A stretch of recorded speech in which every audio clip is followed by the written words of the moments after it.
I guess my first job is just a bit of scene setting, really. COVID, I think, has changed all of our lives quite considerably. And one of the real success stories in COVID, I think, has been the research response to it. So I guess it's difficult for us to give that distance to it at the moment because it's still so real to us. But within a year, we've come from discovery of a new human pathogen to having a treatment for it, albeit not a perfect treatment, and a vaccine starting to be rolled out into care, which is a huge achievement. And I think a lot the staff at NUH have played a very big part in delivering that. If you read the press, you may think it's all over by the shouting, and by spring we'll all be back to normal. But I think research still has a long way to go in terms of providing answers to COVID. And perhaps just some of the key points from me. First would be, I said we've got a treatment. We've got one treatment that has a very definite place. But still, the vast majority of people who get COVID are not receiving treatments that will change the outcome for them in a major way. So there's still a big therapeutic gap, and a lot of learning to do from that therapeutic gap in terms of tackling similar pathogens in the future. So we're far from there in terms of our current treatments. And while the vaccines, I think, are a hugely welcome development, and we've seen those trials now translating to actually people being vaccinated, still, again, rolling out the current vaccines is going to take a while, and there's still lots of other unanswered questions with the vaccines. What's the best way to give them? Do we combine them? So there are still going to be a large number of trials going on, I think, related to COVID for some time to come. I guess with that background, what I'm going to do now is just hand over to Ian, who's going to take you through where we are in terms of current trial portfolios at the moment, and perhaps just to again highlight the importance of recruiting to those. Ian. Okay, so what I thought I'd do is spend about 20 minutes to give folk a bit of an overview as to how our work on COVID-19 has developed. And of course, it's very easy, because everybody's an expert in COVID-19 now, to learn a little, to forget where we were back in February of this year. And so this slide shows Dr. Ryan, who is a radiologist from Ningbo No. 1 Hospital. You'll know that we are twinned with Ningbo, and he visited the Queen's about 18 months ago to get some additional experience in different radiological techniques, and then I was contacted by a PhD student of mine who's a chest physician in Ningbo, saying that there had been some unusual cases of viral pneumonia in China. And this was back in January, when there were no cases in the UK. And helpfully, the research collaboration that exists between the two sites was very, very useful, because we were sent over sets of CT scans of some of the patients that they'd seen. This is an example of one of the patients seen in China who had this nasty pneumonia on both sides of the lung. For those of you who are interested, you can see all this pneumonic shadowing in the bases of both lungs in this patient. And actually those links were quite helpful, because I put them in touch with the CMO and the deputy CMO, and that was really our first clinical knowledge of this new disease, COVID-19. And I think it's very easy to forget, but at that point in time, we knew virtually nothing about this nasty pneumonia. We didn't know how to treat it. We didn't know what the particular symptoms and signs associated with it were. And what's happened since then, over the last 10 months or so, is that the UK has led the way internationally in clinical research into COVID-19, and Nottingham has played its part in that. And what I'm going to do is summarise what we have been doing over that period of time in the research space. So next slide, please, Kate. Okay, so this gives you a view of where we are at the moment in terms of numbers of cases. I just reloaded this morning. So what you can see on this slide, if you look at the left-hand panel, you can see the numbers of people testing positive. You can see as of yesterday, there were 20,000 people. So a slight upturn leading up to Christmas, which isn't good news, of course. But you can see this very large peak of people testing positive, much smaller numbers testing positive in the spring, but that was because we weren't doing as much testing, and that's reflected if you look in the deaths and the patients admitted data, which are over here. So you can see this large number of deaths occurring in April and May, and then this second peak, which is sort of a broader one, just starting to flatten out at the moment, perhaps for this December, and that's also reflected, as you would expect, in the admission numbers. Again, very high numbers around about Easter. Going up, flattening off, but then a hint that they're starting to drift back up again now as we head into the Christmas period. Next slide, please. And of course, you can look at that across the whole country, or you can look at it in a more regional sort of basis. And this slide again shows how those cases play out across the whole of the country. And essentially, the darker you are on here, the higher the rate of new cases arising. And again, this slide is as of yesterday. And what you can see, if I showed you this slide from 2 weeks ago, what you'd have seen is a concentration of cases in the Midlands belt, the borders of, the central belt in Scotland, northeast and northwest. But actually, numbers are starting to drift down a little bit in some of those areas, and there's a resurgence of cases in South Wales and London coming up. And I'm sure most people know that London's just been moved into Tier 3 as a consequence of this. Next slide, please. So our research priorities in terms of driving forward research into COVID are driven in part by the priorities of the National Institute for Health Research, which are set by decisions made by the CMO together with the rest of the DHSC, NIHR teams. And essentially what we've been asked to do at present is to prioritize work on vaccine studies and prophylactic studies, and also on platform therapeutic trials. And of those, recovery is the one which we've recruited most patients into. But there are others, such as Principle, which is the platform which deals with the primary care, pre-hospital side of things. Then there's REMAP-CAT, which is much more ICU focused. And that's what I call the level 1A studies. And then there are a whole series of other COVID-19 studies which are badged by, got UPH badging, which means that they're nationally approved for support from NIHR, but they're not necessarily part of recovery. So there are some other platforms, and ACCORD2, which is one of the platforms which you'll hear a little bit about later on, is one of those other UPH badge studies. One of the big issues with COVID is that it's easy to forget all those other patients who are coming to hospital or cropping up in the community with diseases where we know that research is likely to result in better clinical outcomes. And of course, cancer would be the obvious examples of those. And because of that, the next priority level is studies where the research protocols includes an urgent treatment or intervention without which patients could come to harm. And that is looking specifically at non-COVID based projects, and cancer cardiovascular projects would be good examples there. And then there's a sort of third level, which is the sort of stuff we'd like to do if we have enough resource and enough staff to do it, but which we have to prioritize at a lower level than the things which are in the sort of national prioritization in level 1A, B, and level 2. And these are all other studies, including a lot of local or commercial COVID-19 studies, not in level 1A or 1B. So next slide, please. So I guess if you were sort of looking at this at a high level, you'd still say there are some key research questions, and I sort of flagged these on this slide. So, you know, we know a fair amount now about how the virus causing COVID-19 SARS-CoV-2 is transmitted.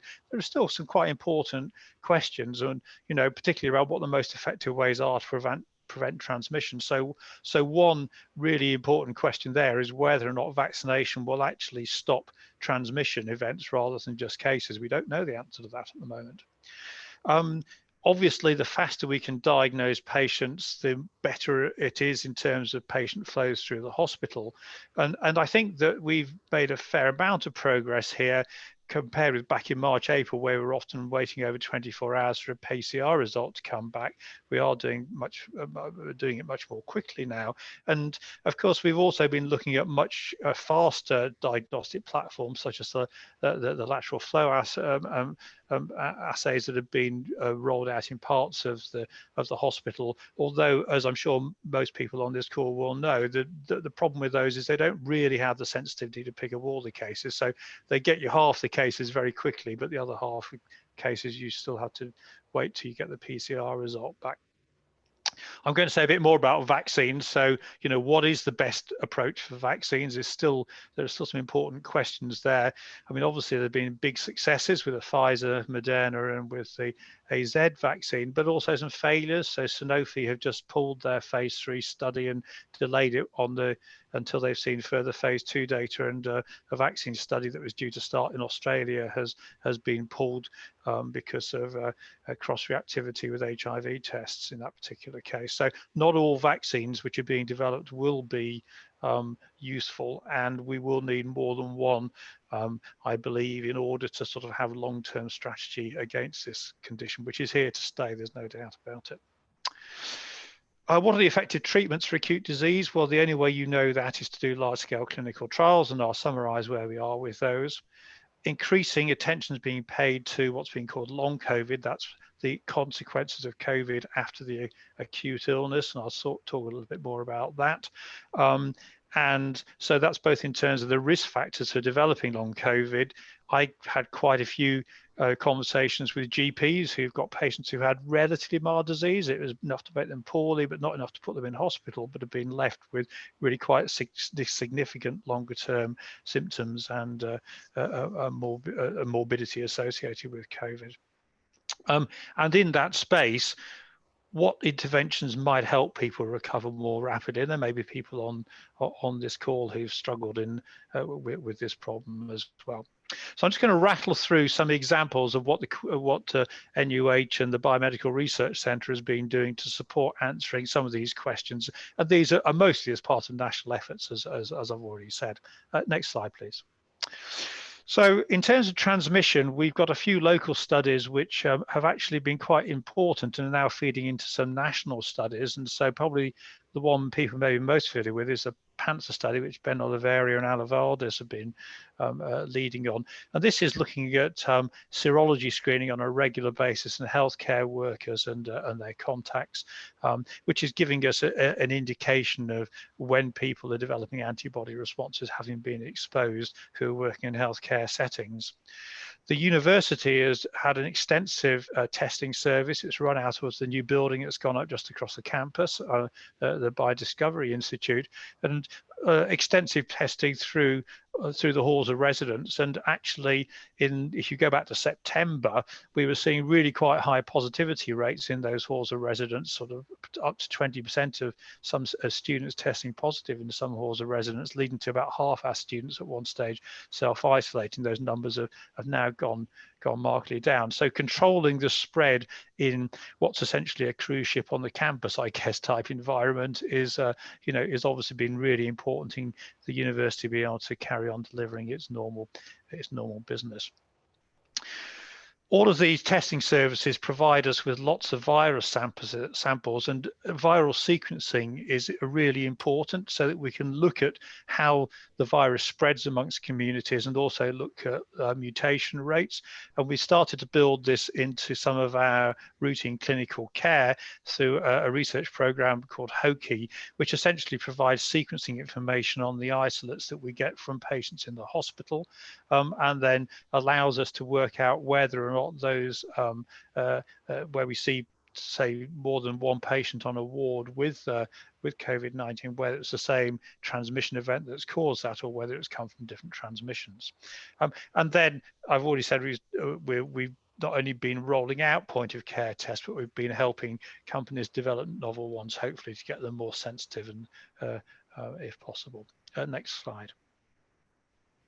So this is I'm afraid the slides are sort of, something's funny about the formatting, but I can read through the titles for you. So essentially what I'm looking at here is the recruitment into the intervention studies, which Nottingham has been leading on. So recovery, which is the national study, which most people will be familiar with, now recruited over 20,000 people. So 400 of the patients who've gone through NUH have been recruited into that. And we've been aiming to get about 10% of our patients into that study. We'd really like to drive that up to higher levels. And in fact, a letter's come out today for asking all of the research networks and centres to try and push up towards an ambition to get 20% of all patients into recovery, because we got answers about some drugs. There are a number of other drugs feeding into recovery we need to get answers on, and the only way we will get those answers is to get good levels of recruitment.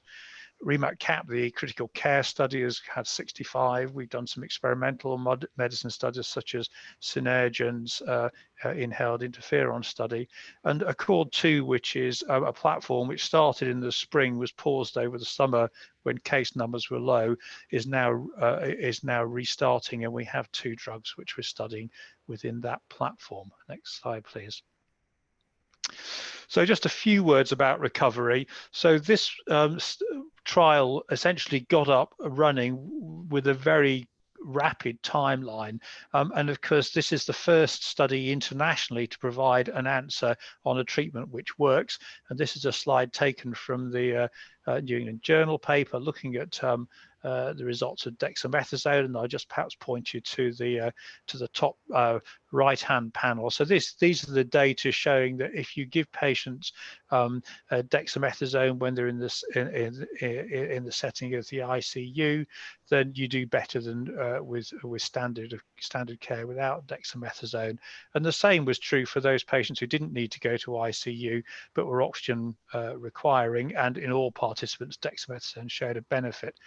Interestingly, those patients who didn't require oxygen didn't seem to have that benefit, and if anything did slightly worse than usual care, although that wasn't significantly different. And that's where the recommendation, which has now been taken up across pretty much the whole of the world, to use dexamethasone in those patients who are oxygen dependent coming to hospital came from. So that was the first big win for dexamethasone. The arms in each of the arms of that study, you can see there are sort of 1,000 people in the treatment arm for the critical care bit. So you do need large numbers of individuals to get reliable information. Next slide, please. But that wasn't, of course, the end of recovery. It continues. This was a slide I made about a month ago, which showed the sort of arms within recovery at that point in time, which included azithromycin, convalescent plasma, a monoclonal antibody arm. And these are slightly more difficult to deliver because they're not just giving someone a single tablet, some of them involved intravenous infusions or whatever. But there are some new arms which are feeding into recovery. So we've just opened an arm on colchicine. There'll be an arm on aspirin because of lots of the thromboembolic complications seen in patients with COVID, which is just about to open. And what's the way this is done is that there's a national panel called the UK CTAP panel, which I sit on, and we assess the evidence for all of the drugs which have been proposed to potentially be a benefit in COVID-19 and feed them through into the national platforms, depending on which would be most suitable. So, for example, if you have a drug which would be most suitable for inpatients in a phase 3 type trial design, they would end up in the recovery trial, and that's where sort of new drugs are coming through from. Next slide, please.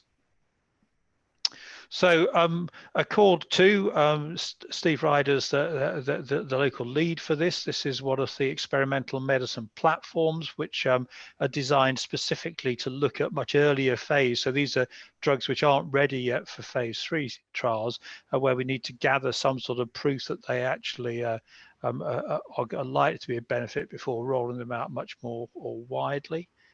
Next slide. Steve, do you want to talk about this, or shall I just keep going? It's fine for you to keep going in, no problem. Okay, so ACCORD2 has got a number of drugs which is looking to investigate, and 2 agents are being assigned to Nottingham, and these are bemcentinib and azidicoplan. And these are drugs where we're really looking for proof that that there is likely to be benefit in patients with COVID. And obviously the standard endpoint in a COVID trial would be admission to ICU or death. In these earlier phase studies, we're looking much more at some early markers. For example, it might be viral shedding, or it might be oxygen requirements in a patient, rather than looking at the solid endpoints such as death or ICU admission. And those studies are literally just about to recommence, I think, probably this week, actually. Next slide, please. So those are the interventional studies, but almost everybody who comes into hospital is asked if they would want to participate in observational studies. So these are studies where we're collecting samples and feeding international efforts to try and understand more about the disease. And there are a large number of these going on. I'm not going to go through them all, but I just sort of put a list of some of the ones we're involved with. So ISARIC is probably the largest of these nationally, and this is developing a bioresource at a national level to do genetic and biomarker studies in COVID-19. And Nottingham has put over 2,000 people into the ISARIC study, and I'll show you an example of some of the research which is coming out nationally from that in a second. But then there are other studies, for example, looking at the psychological impact of COVID. We put 800 people into that. Or studies in particular groups of patients. So, for example, what are the effects of COVID infection in patients who are pregnant? So pan-COVID is a study recruiting COVID-19 positive patients who are being pregnant to address those sorts of questions. Next slide, please. And this slide, it doesn't project particularly well, but it's from the preprint for a recent paper which came out looking at genetic factors which may predispose you to developing COVID sufficiently severe to put you in hospital. The top panel here is something called a Manhattan plot, and I won't explain it in a lot of detail, but essentially every dot on this, and there are tens of thousands of them, are actually they're a single variant in the human genome, and we're looking to see whether or not this is associated with the risk of more severe disease. And this is a log scale up here, and what you can probably see is that there's a sort of a tower here where there's a whole bunch of markers sat on chromosome 3 in this case, which show a region around a gene called FIC3, which clearly shows that there's something around there which dictates susceptibility to getting more severe COVID. And there are a number of these elsewhere in the genome as well here. So we're starting to get information from the ISARIC type studies, which enable us to learn a lot about the disease itself. For example, what are the genetic factors which predispose you to having a more severe disease? And those papers are available online for those who are interested to read them. Next slide, please.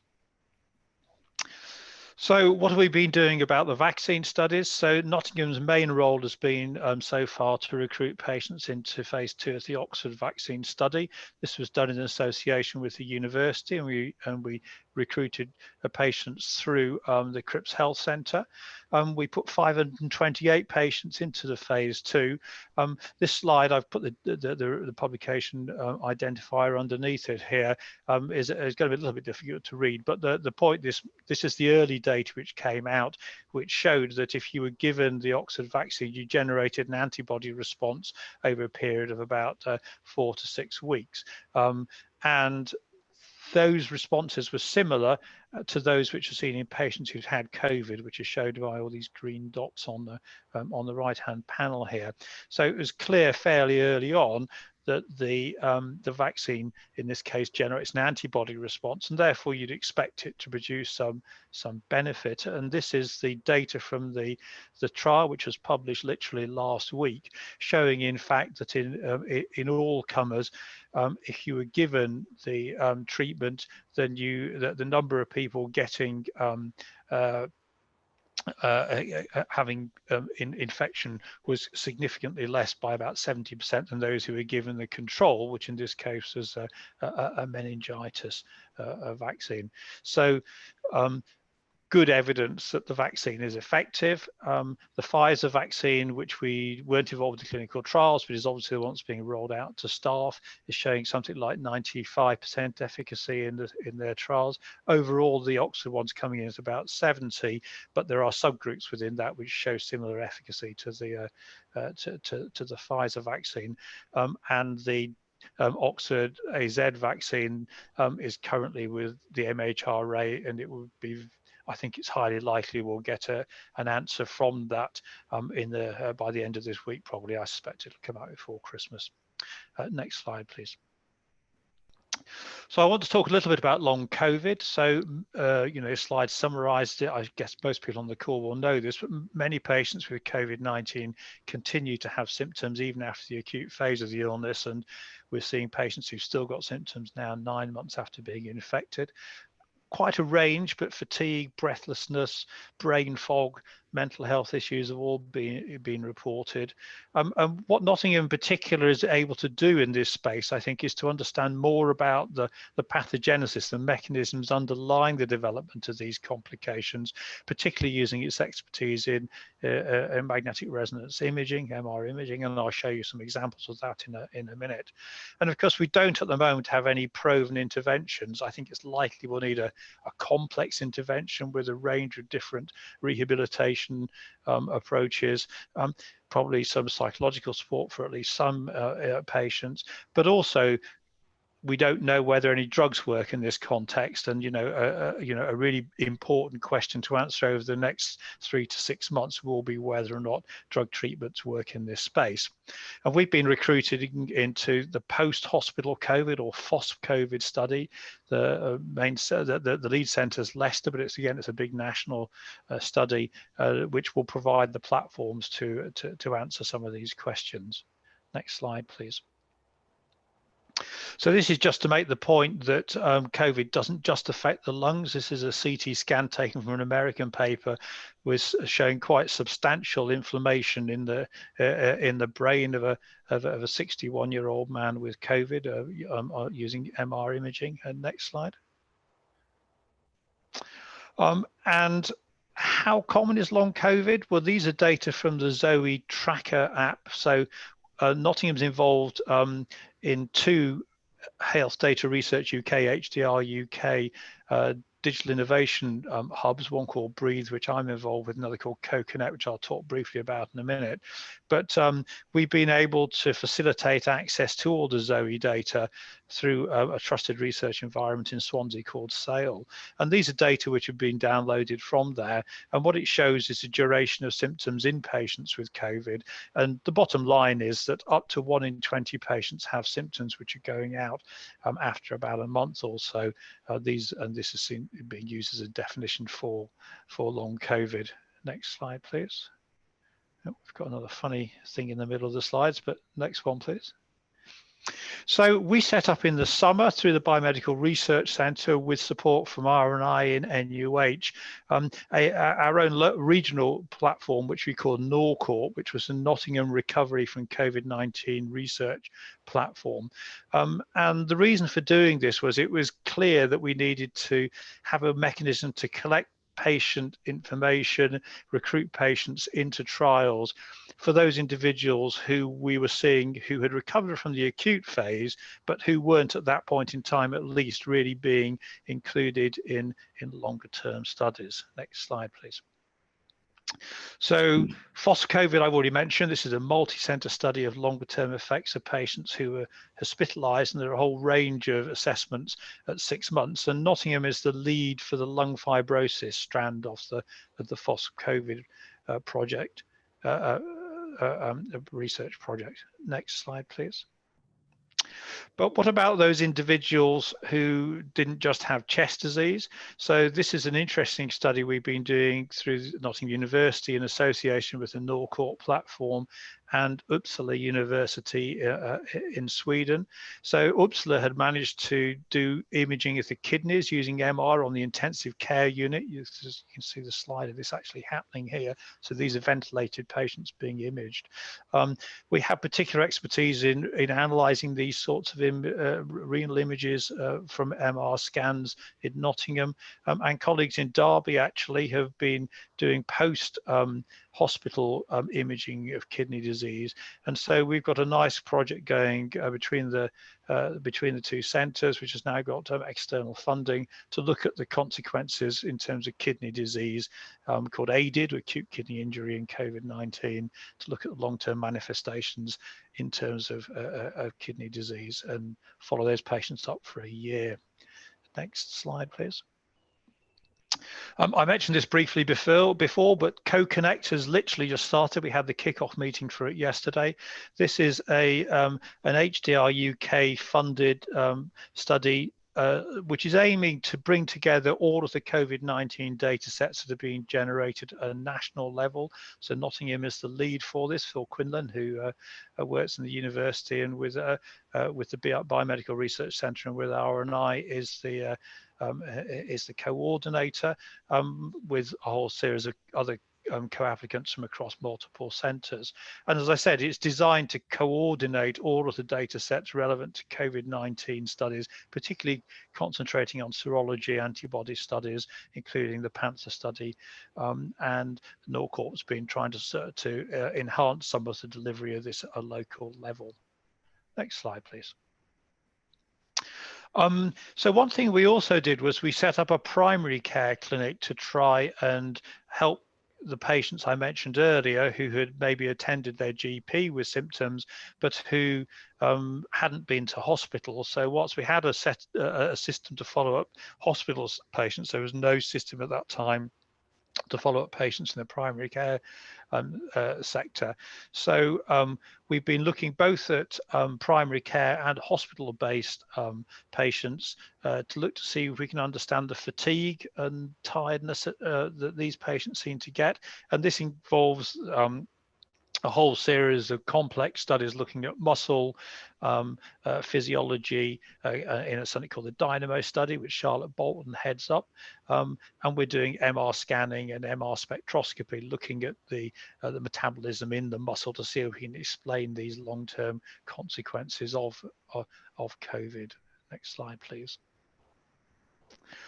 And finally, at least I think it's finally, then that we've set up our own bioresource.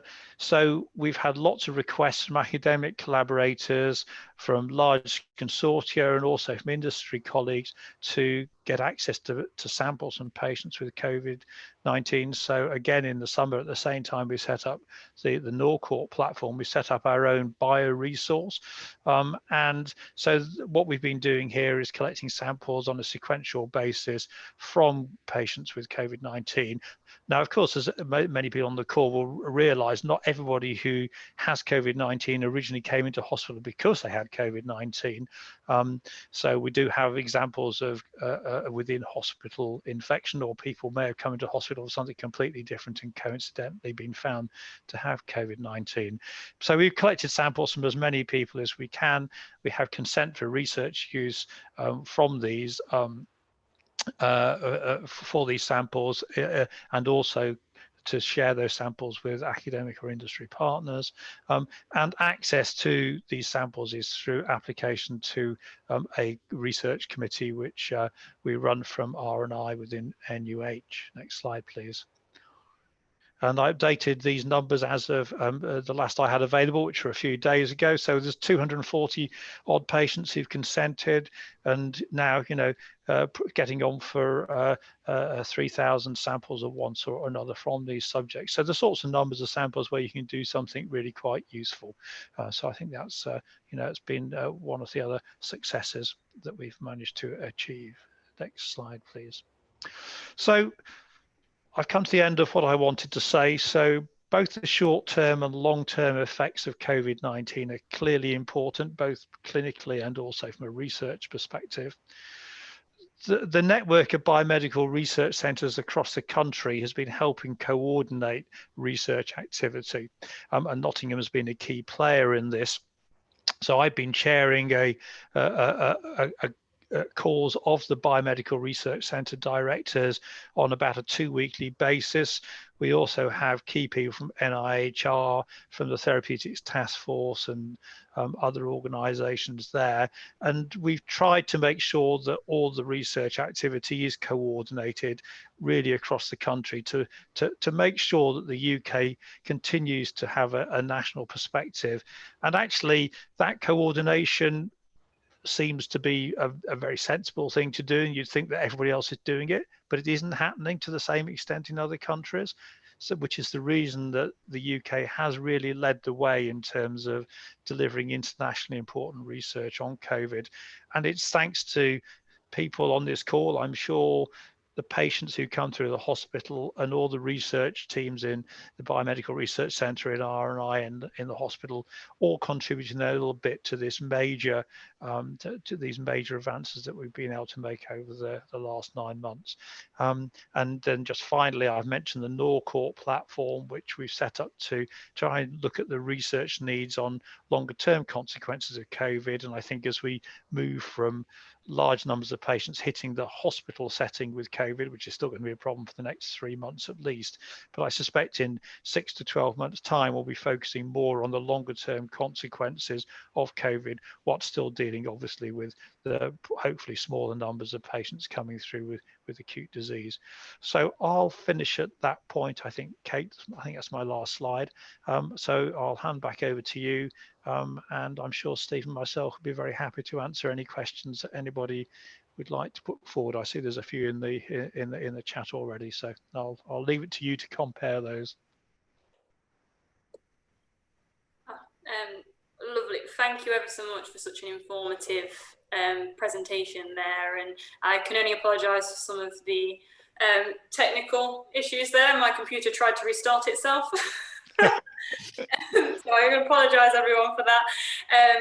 But yeah, thank you so much. And as you can see, we have had a number of questions in the chat, which is fantastic. So what I'll do now is I will just go through those, and if you'd like to just answer them between yourselves, that'd be perfect. Thank you. So the first question is, if I have joined the Oxford vaccine trial as a volunteer, should I unblind myself to find out if I have already received the vaccine as part of the trial? It's an interesting question, yeah. Yeah, so maybe I'll take that one, Steve, and you can let you comment if you want. So this is an issue which we have been grappling with nationally, actually, because it's obviously really important.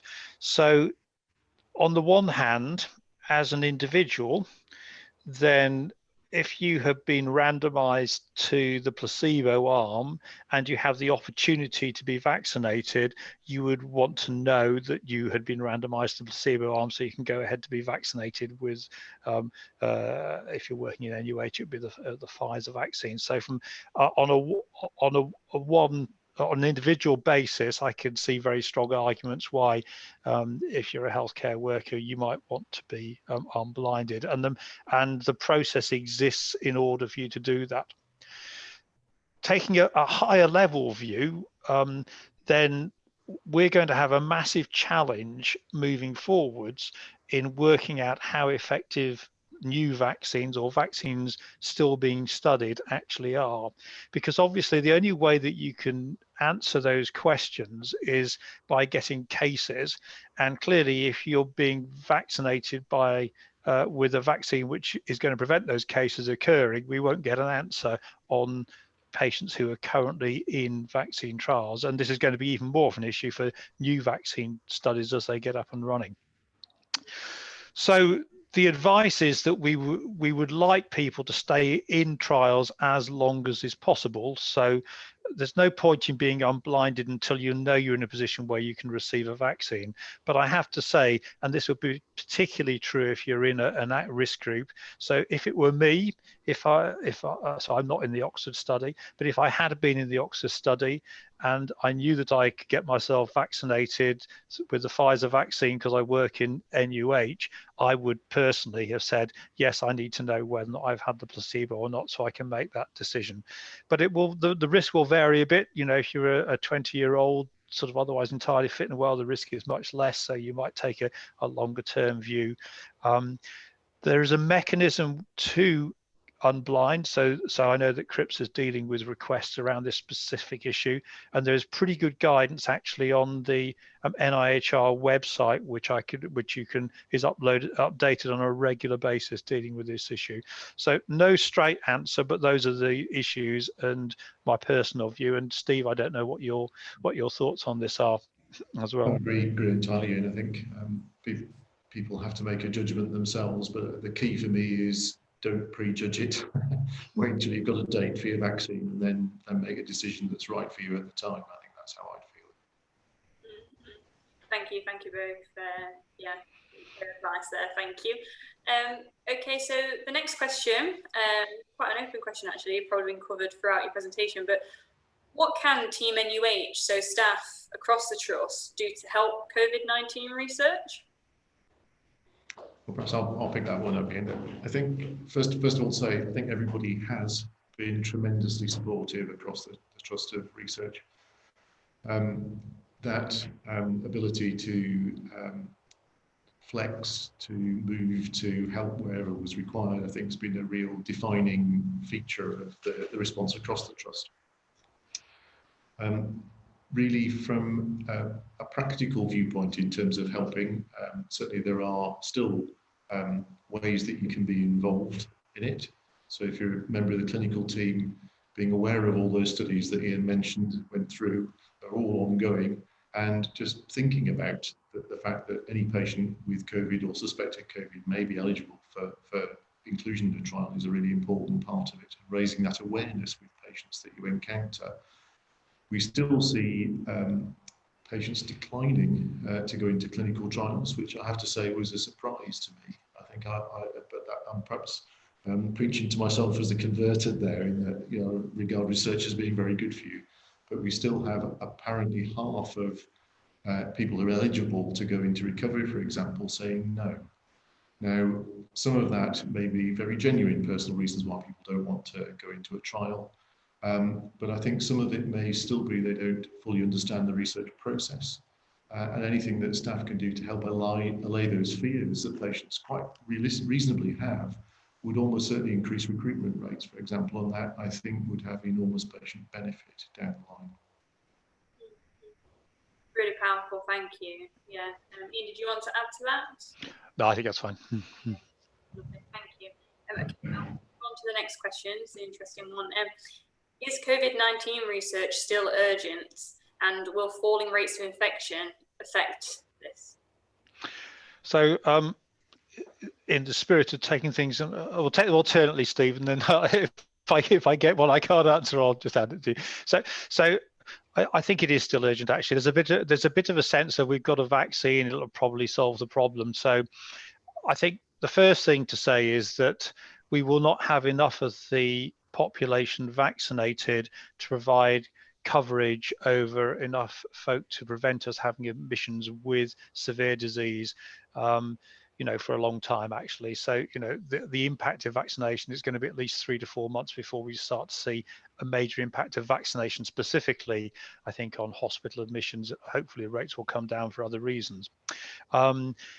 And although the rates of infection are falling, I showed you the data as of just yesterday, which shows that the hospital admissions are flattening off, and if anything, starting to drift up.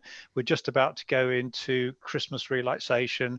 I'd be very surprised if we don't see an upturn in admissions in the middle of January, unless people are extremely careful or unless the regulations change. So that's still going to be, you know, potentially 300 plus patients in hospital with COVID-19, and we need a treatment for all of those people. So if we do not continue with the research trials to define what the correct treatment is for those individuals, then, you know, we will be failing our patients and we'll be failing the national effort. So I'll just give you one example around that. So whilst it's clear that dexamethasone works, so it's now standard of care, we don't know whether something simple like giving patients aspirin will prevent the thromboembolic complications, the clotting complications you see in many patients with his disease. It seems to be a specific issue in COVID-19 more than, for example, you see in flu A epidemics.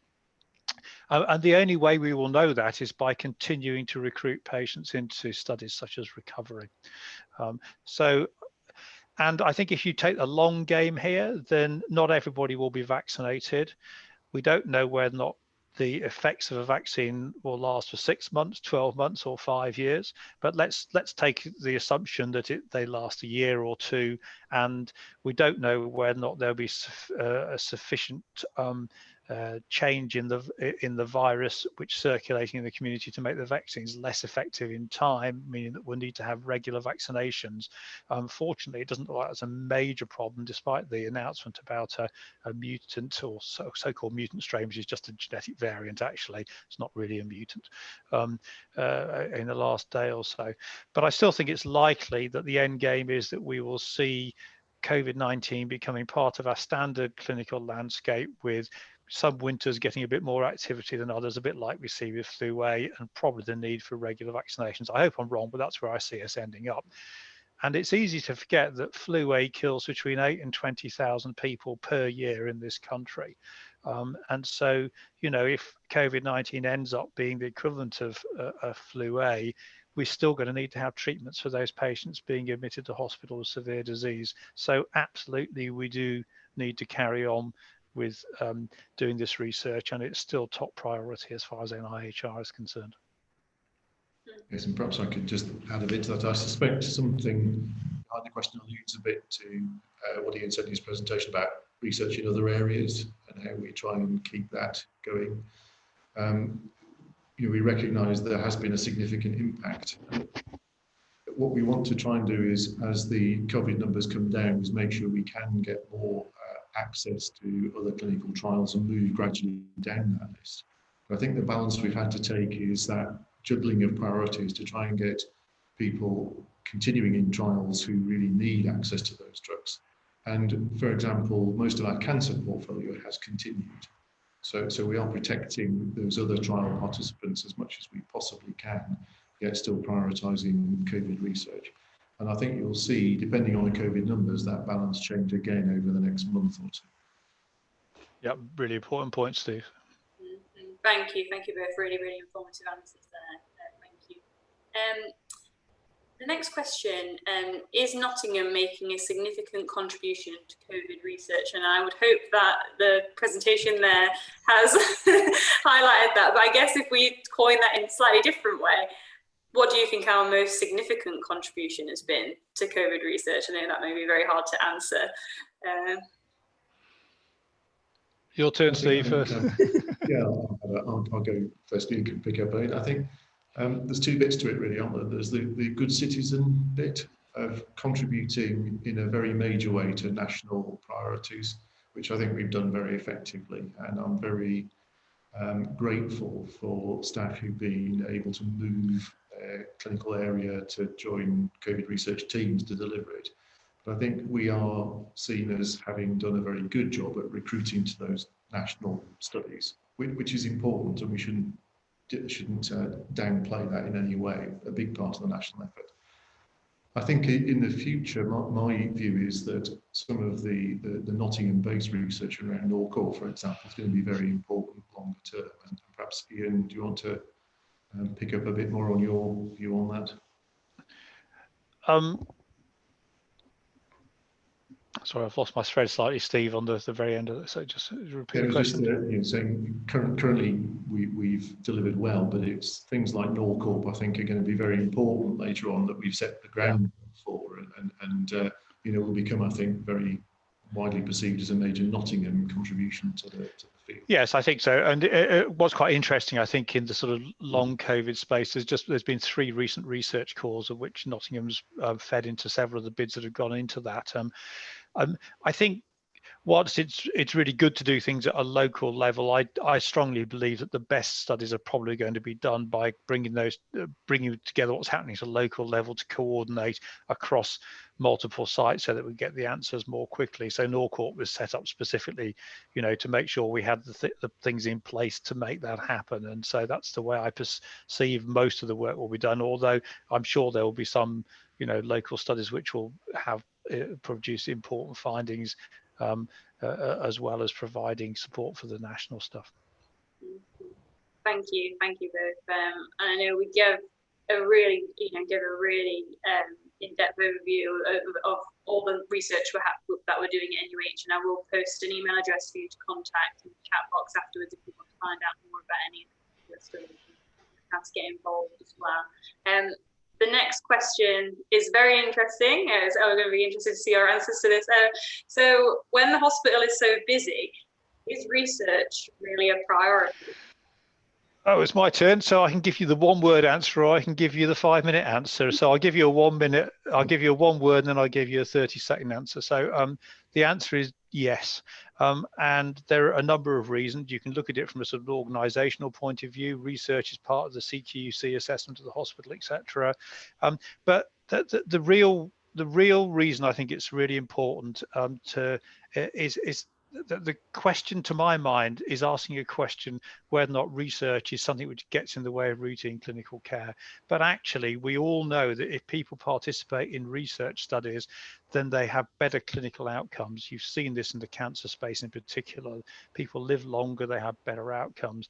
And the same is going to be true in COVID. So I don't think that it's appropriate to sort of, if you like, sort of have a philosophical view that research gets in the way of routine clinical care. It's absolutely should be embedded in routine clinical care, and patients will benefit as a consequence of that. So it's not a nice add-on, it's an essential part of the clinical pathway, to my mind. No, I agree, and I think we've seen it. I think that really positive feedback loop. So for COVID particularly, when this all started, we didn't have any treatments at all. And I think for a lot of the clinical teams, seeing that people are getting access to trial treatments, we're doing what we can, we are testing it out. And just in terms of access, we were one of the leading recruiters to the dexamethasone arm of recovery. So actually a demonstrable increase in patient benefit directly that happened to patients in NUH through research. So I think it's pretty unarguable, really. Thank you both for a strong message there. I realise we are coming to the last few minutes, so I'm going to try and squeeze in 2 questions. Unfortunately, we haven't been able to answer all of them, so what we'll do is we'll ask these separately from the webinar for everyone and make those available for everyone. But one question that I did want to ask is, have either of you had the COVID-19 vaccine?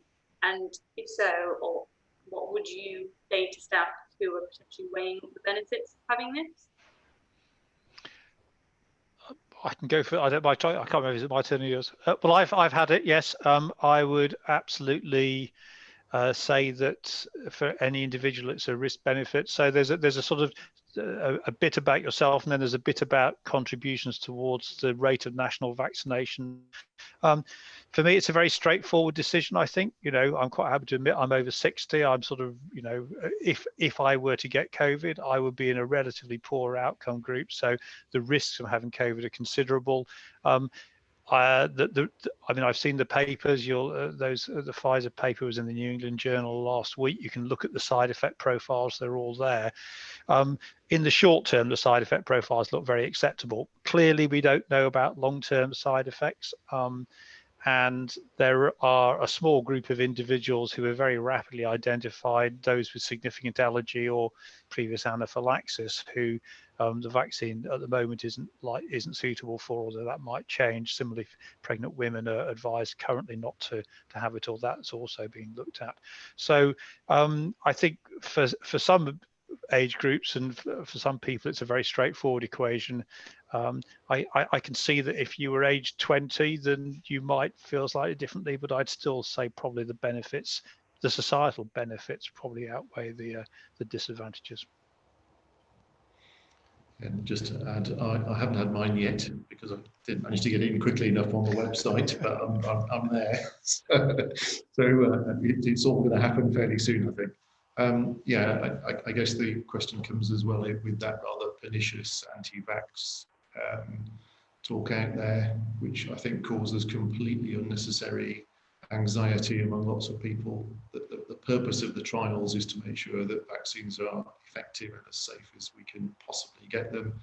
I have no doubts that these are pretty safe things to have, and that's really borne out by most other vaccine programs globally. So I think these are very safe healthcare interventions overall that are actually some of the most effective and cost-effective interventions we have in healthcare.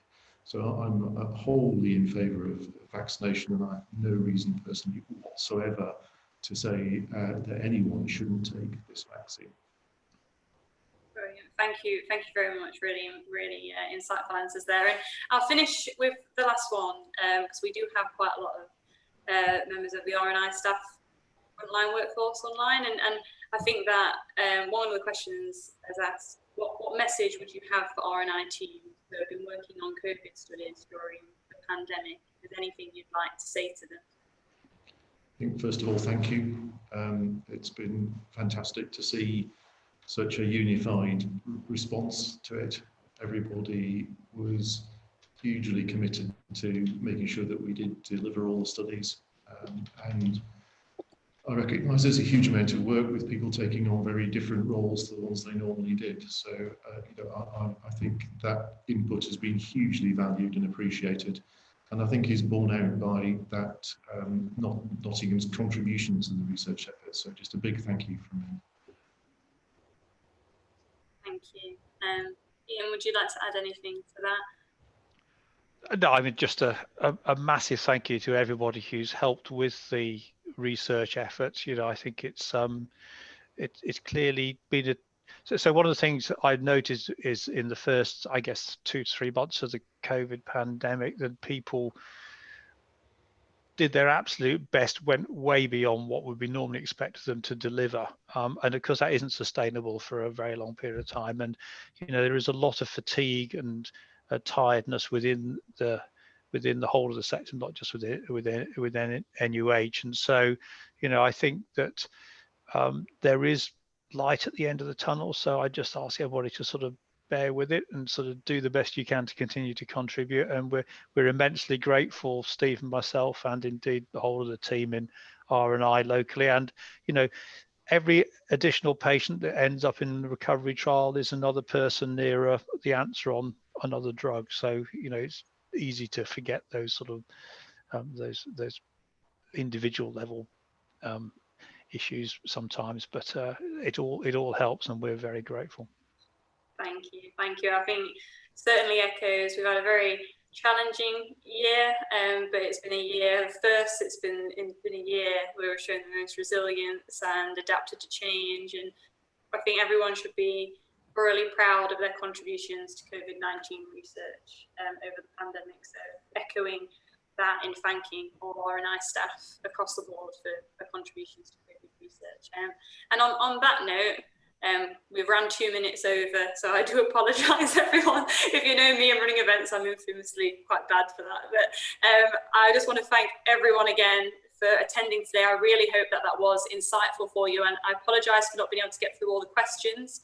But what we will do is take all of those and provide some answers for everyone that will be disseminated.